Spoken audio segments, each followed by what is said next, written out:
Fala, meus amigos, sejam muito bem-vindos a mais um Prevcast. E no Prevcast de hoje a gente vai conversar sobre muitas dúvidas que as pessoas têm a respeito da questão previdenciária, direitos das pessoas com deficiência e pessoas com doenças graves. Você que vem chegando aí, se é novo no canal, aproveite, clica aqui embaixo em inscrever-se, clica no sininho para ativar as notificações e ficar por dentro de tudo que a gente posta. Nós aqui do canal do Michael, nós do grupo Somos Todos PCD, participe somostodospcd.com, grupo do WhatsApp e do Telegram. Lá no WhatsApp, na descrição, você vai ter acesso ao link do Telegram. Então vem chegando e vamos dar as boas-vindas, como sempre, para a doutora Tainá. Doutora Tainá, seja muito bem-vinda a mais um Prevcast. Sejam todos muito bem-vindos, é sempre um prazer estar aqui com vocês. Gosto muito de propagar sobre os direitos sociais, porque a gente precisa saber aquilo que pode nos proporcionar uma melhor vida. Então sejam todos bem-vindos. Excelente, doutora. E a gente já vem com uma pergunta sobre um benefício que as pessoas procuram muito saber, que é o BPC-LOAS. Muito bem, então, a gente vai colocar uma pergunta na tela para poder orientar essa situação, né? Essa pessoa com deficiência que está nessa situação, doutora.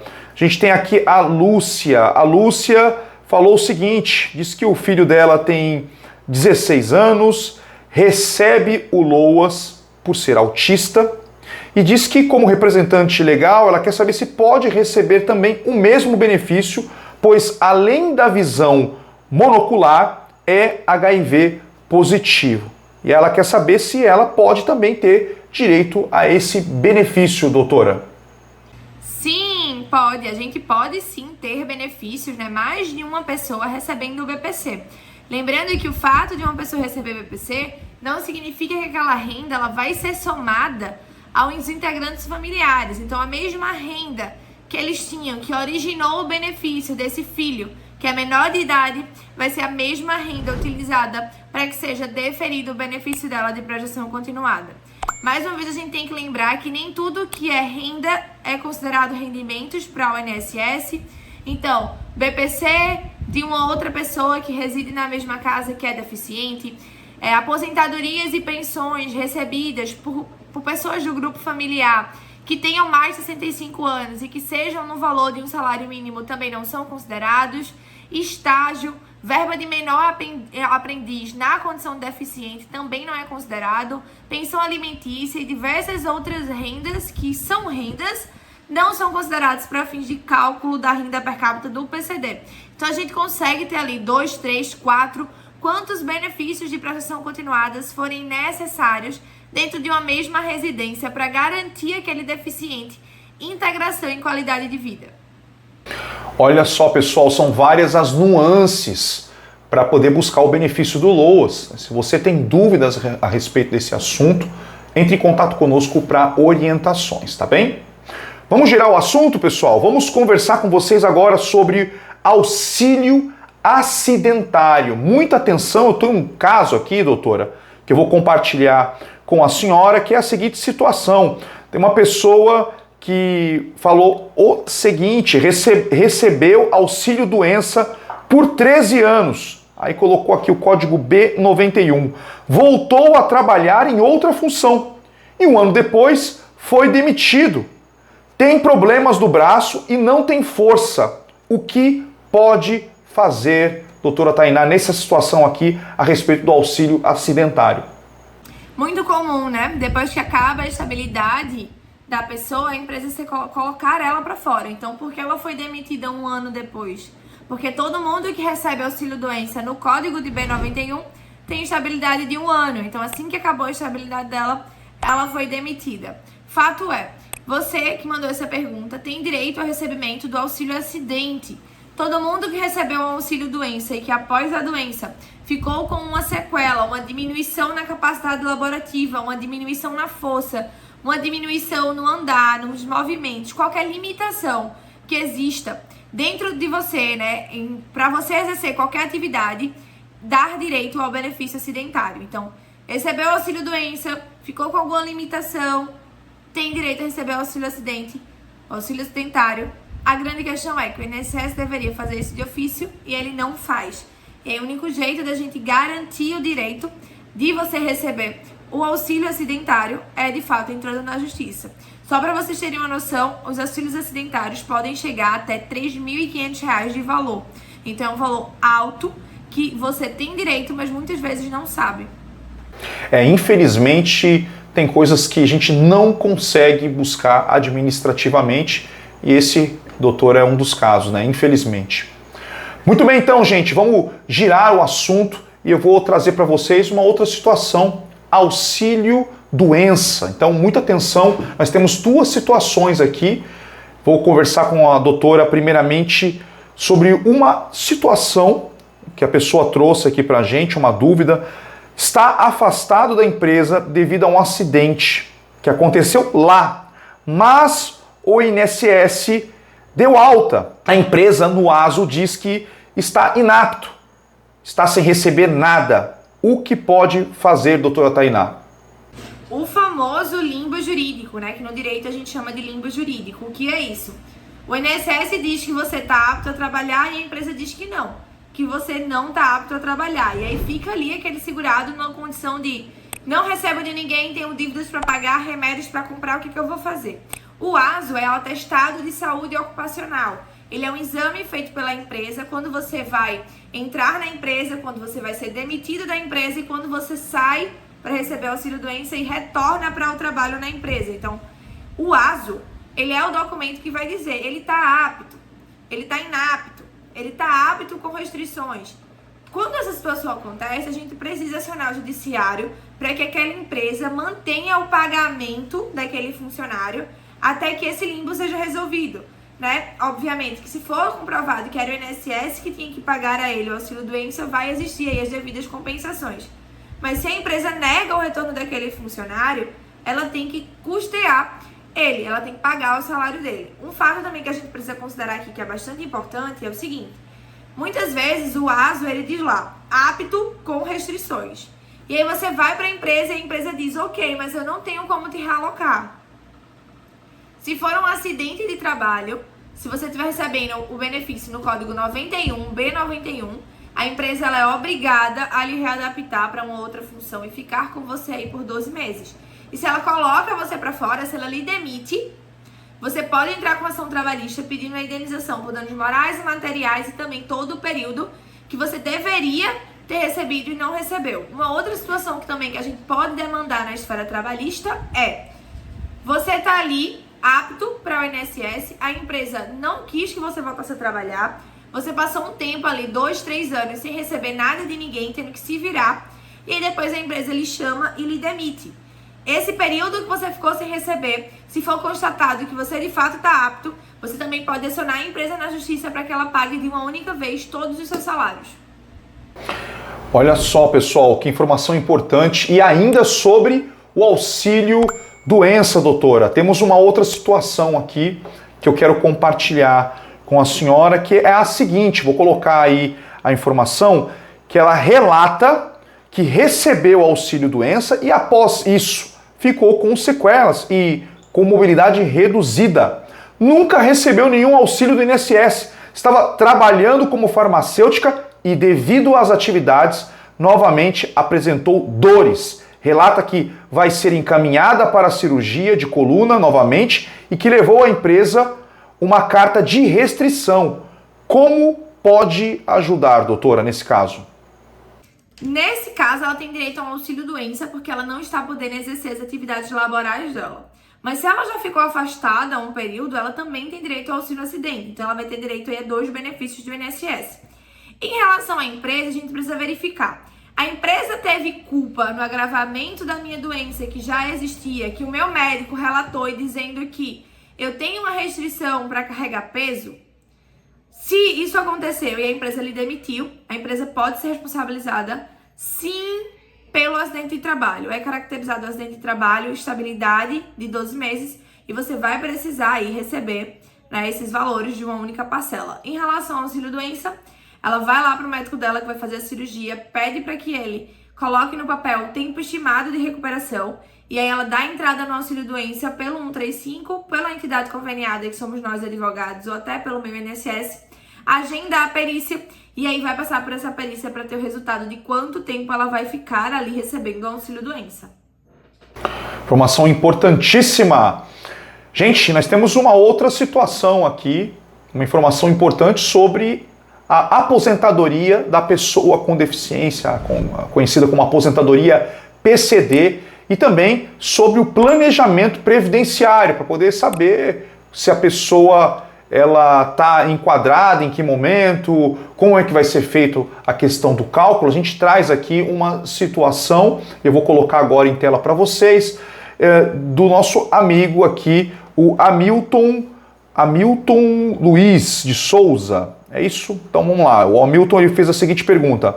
Michael, sua fala é muito boa, por idade, previsão, 15 anos de previsão trabalhado como PCD, ele colocou, tá meio confuso aqui o jeito que ele escreveu, mas vamos tentar aqui passar para o pessoal. Mas tem aquela que é por tempo de trabalho que não exige os mesmos 15 anos na condição de PCD. A doutora vai reformular isso aí. Eu mesmo tenho 52 anos e estou reivindicando essa aposentadoria. Lei 142 de 2013. Disse para falar mais sobre isso também. E aí, doutora, explica pra gente melhor essa situação aí dos 15 anos na condição PCD, que o Hamilton ele tá falando aqui pra gente. Tá, eu até coloquei aqui a pergunta dele, é bom você deixar ela aqui enquanto eu vou falando, porque eu vou explicar frase por frase, tá? Quando ele fala assim, por idade e previsão de ter mesmo os 15 anos. A lei que ele cita, que é a lei que instituiu a aposentadoria da pessoa com deficiência, ela prevê duas situações. A aposentadoria por idade, que são 15 anos de contribuição como PCD, mais a idade mínima de 55 anos mulher, 60 anos homem. E ela também prevê a possibilidade da aposentadoria por tempo de contribuição, que é quando a gente entra aí nessa segunda frase que ele coloca. Aquela que é por tempo de trabalho, que não exige os 15 anos. A lei por tempo de contribuição não vai exigir que todo o período de contribuição seja na modalidade PCD, mas sim que no momento em que você vai aposentar por tempo de contribuição, você seja PCD. E aí o que é que a gente vai precisar fazer? Um estudo para identificar quando essa deficiência surgiu, e não só quando surgiu, mas quando ela foi comprovada. Então, quando é que ela surge? Quando o médico atesta a deficiência. Atesta para os devidos fins que o Michael possui a deficiência do CID e tal. Quando essa deficiência ela é diagnosticada, a gente tem ali um marco inicial do período como PCD. Esse período ele vai ser somado com um período em que a pessoa não trabalhou como PCD e a gente vai ter que atingir pontuações, ou seja, tempos de contribuições diferentes. Esses tempos eles vão variar de 25 até 33 anos, se for homem, e de 26 a 30 anos se mulher. Isso vai diferenciar de acordo com a gravidade da doença. Então, 28 anos de contribuição se é uma aposentadoria por deficiência leve. 25 anos se for grave. Então, de acordo com a gravidade da deficiência, que a gente vai ter esse período como tempo de contribuição. Mas você pode sim trabalhar um período como uma pessoa não PCD, se tornar um PCD, a gente vai fazer esse marco temporal do PCD e só assim depois a gente soma tudo para entender se é moderado, grave ou leve e qual é o tempo de contribuição necessária para o seu caso. A aposentadoria do PCD, ela exige muito mais um planejamento do que a aposentadoria das pessoas que não são PCD. Isso porque o teu momento de aposentadoria está diretamente ligado com a gravidade da tua doença. Então, a gente simula aqui no escritório a perícia psicobiosocial, ou seja, como o INSS vai interpretar. É importante a gente entender que o PCD ele não está só ligado às características motoras, mas sim ao emocional. Então, a gente precisa entender qual a dificuldade que aquela pessoa tem dentro da interação, qual o meio social que ela convive, o quão vulnerável ela está à sociedade. Tudo isso é levado em consideração para avaliação psicobiosocial. Então, não tem como a gente dizer, por exemplo, no caso aqui do Hamilton, ele tem 15 anos como PCD e 15 anos como não PCD. 30 anos ao total. Ele tem 52 anos de idade, isso pra gente não tem interferência, porque não existe idade mínima. Se a gente não sabe se a doença dele, né, se a deficiência dele é grave, moderada ou leve.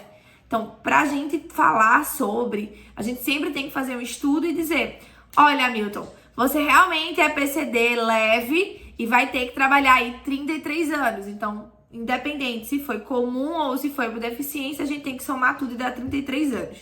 O tempo em que você trabalhou como deficiente, ele vai ser multiplicado por um fator que vai reduzir ele. Mas essa redução, ela está diretamente ligada à diminuição de tempo do PCD. Realmente precisa analisar, estudar, entender qual é o teu caso, para te passar a melhor orientação.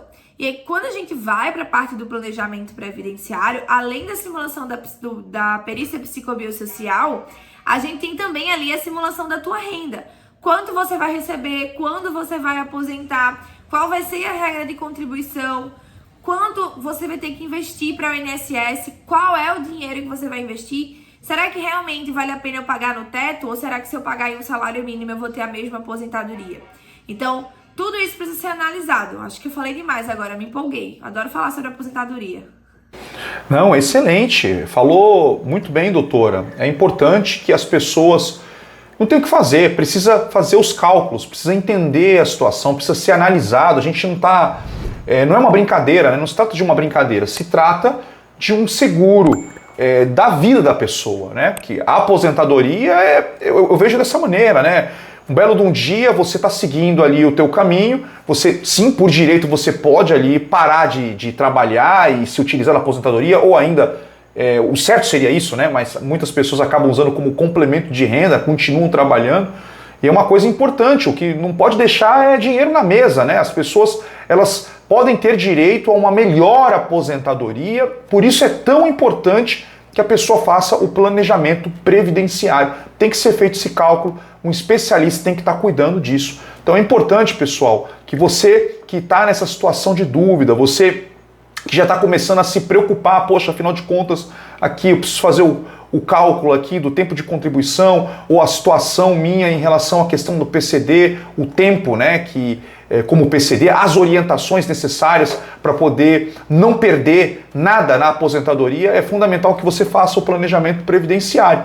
E você que está buscando mais orientações a respeito, pode chamar a gente, tá aqui no WhatsApp, tá no 13 981 588602, tá bom? Ô Michael, licença, desculpa te interromper. É que eu me lembrei agora de uma coisa muito importante. Um dos clientes, né, que a gente recebeu o contato essa semana, ele me disse assim, doutora, eu contratei um advogado e esse advogado deu entrada na minha aposentadoria por tempo de contribuição normal e depois ele disse que ia converter para PCD.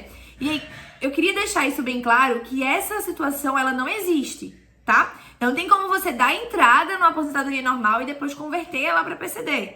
Ela tem que ser dada entrada como PCD, você tem que passar pela perícia primeiro, antes da análise, para identificar. Vejam, o tempo de contribuição está diretamente ligado à gravidade da sua deficiência. Como é que você vai entrar como uma pessoa não PCD e aí depois você vai dizer, ah não, eu era PCD moderado, mas o INSS nem teve a chance de te avaliar. Então ele negou esse pedido porque realmente você não informou que era PCD. Então se você entra com um pedido de aposentadoria comum, você está abrindo mão aí de uma aposentadoria de 100% da média salarial para uma aposentadoria de 60% da média salarial. Desculpa te interromper, mas é que eu acho essa questão super relevante e acho que outras pessoas podem estar passando por profissionais não tão qualificados que estão trazendo grandes prejuízos para ela. Imagina, você perder 40% do que você tem direito todo mês até você falecer, é muita coisa. Não, claro, doutora, por favor, é importante essa informação, justamente como a senhora disse, né? Tem pessoas que elas estão sendo mal orientadas, né? E aí ela acaba não tendo acesso ao benefício correto, né? Que seria um 100% ali do valor. Então é informação fundamental para que as pessoas busquem fazer o seu planejamento previdenciário e com isso não percam a renda que ela tem direito, tá bom? E aí a gente tem essa situação aqui, doutora, de isenção de imposto de renda. Eu vou colocar aqui na tela para o pessoal assistir junto com a gente a pergunta do William Silva. Ele falou o seguinte, doutora, sou reformado militar e tenho obesidade mórbida e, como consequência, pressão alta e desgaste de articulações.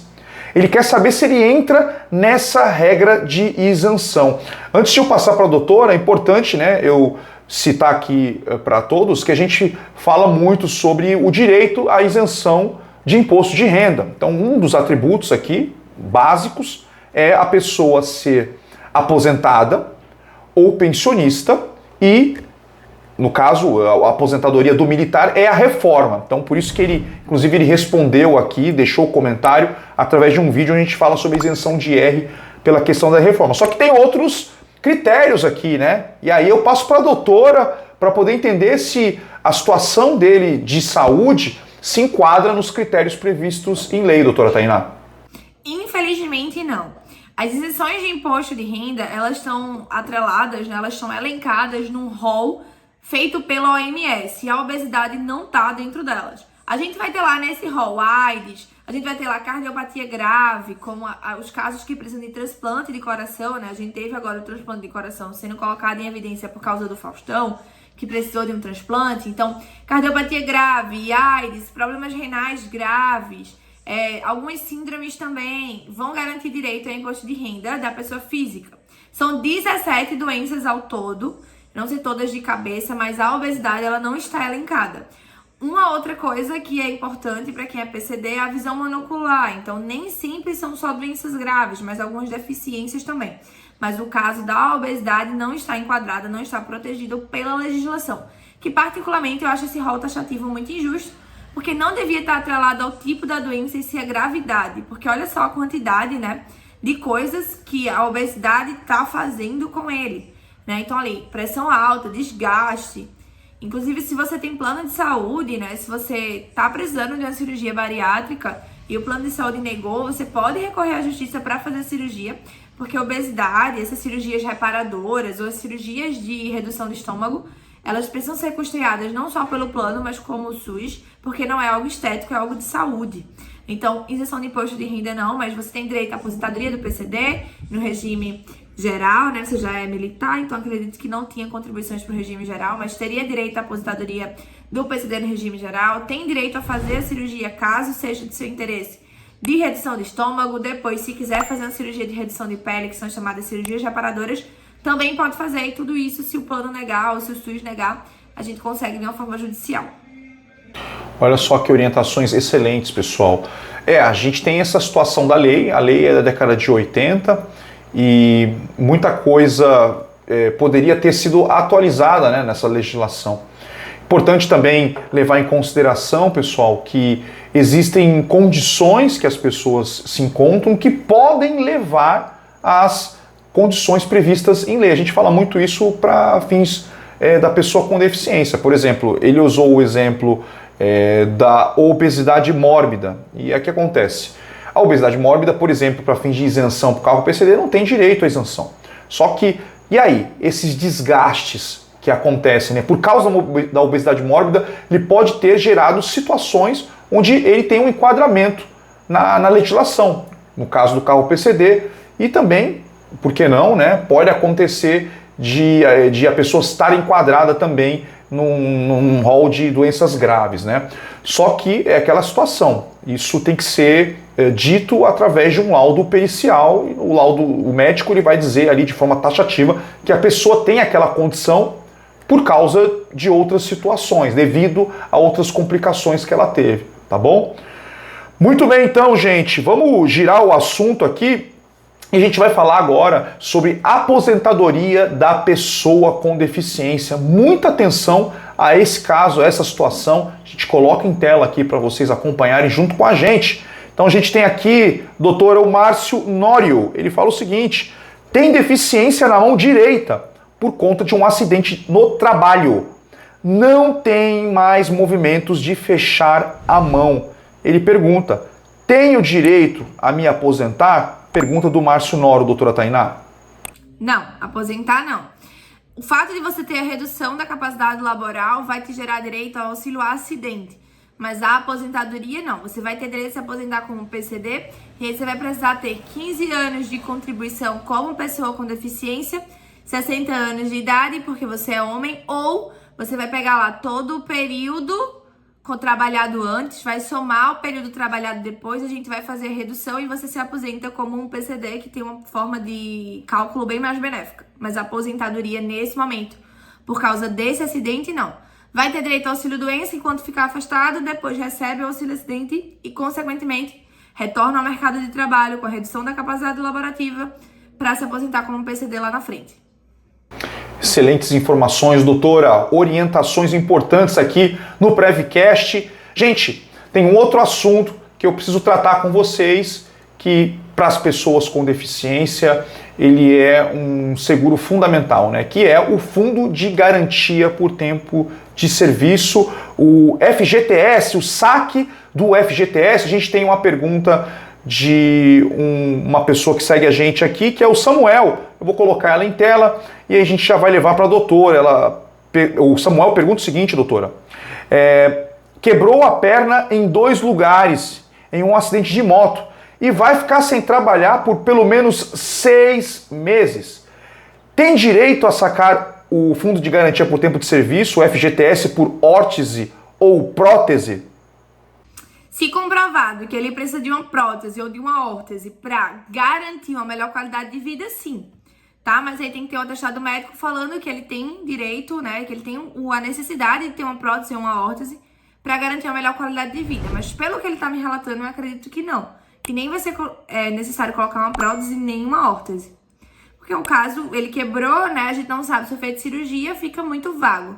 Mas se ele tiver necessidade de colocar uma prótese ou de usar uma órtese, ele pode fazer o saque. O que vai acontecer com ele ser assegurado do INSS, recebe auxílio-doença por 6 meses, retorna ao ambiente de trabalho recebendo auxílio acidentário. Muito bem, então, gente, essas são as principais dúvidas da semana que a gente compartilha com vocês, com a orientação da doutora Tainá. Doutora Tainá, muito obrigado pela sua participação em mais um Prevcast aqui no canal.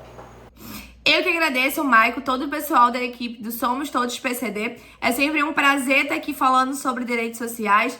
Deixem aqui, né? Lembrem de deixar aqui todos os comentários, contem os casos de vocês, indiquem esse vídeo para os amigos, curtam, compartilhem, porque é muito difícil a gente ter acesso à informação do direito social de uma forma coesa, coerente e com verdade. A gente está trabalhando aqui tudo com base na lei. Qualquer dúvida, entre em contato com o Michael, com o pessoal da equipe, que todo mundo que está trabalhando aqui na equipe Somos Todos PCD, estamos comprometidos em garantir para você uma melhor qualidade de vida e o máximo de direitos possíveis. Obrigada mais uma vez, Michael, e se Deus quiser, até a próxima semana.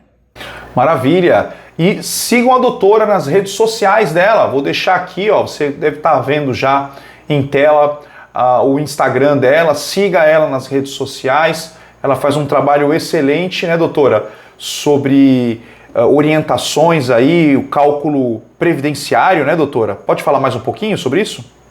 Claro, meu perfil é mais voltado para advocacia, né, para pessoas que querem trabalhar com direito previdenciário, mas sempre eu tô soltando lá dicas sobre como é feito os cálculos de aposentadoria, como funciona para fazer um requerimento no INSS, sempre que sai uma novidade legislativa, ou seja, sair uma notícia.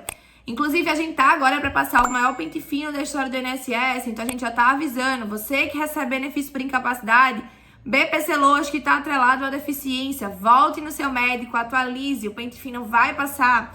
Então, tudo que a gente tem ali de novidade para ajudar os segurados a não perderem os seus benefícios e para terem os seus benefícios concedidos, a gente tá sempre lá soltando informações pelo Instagram.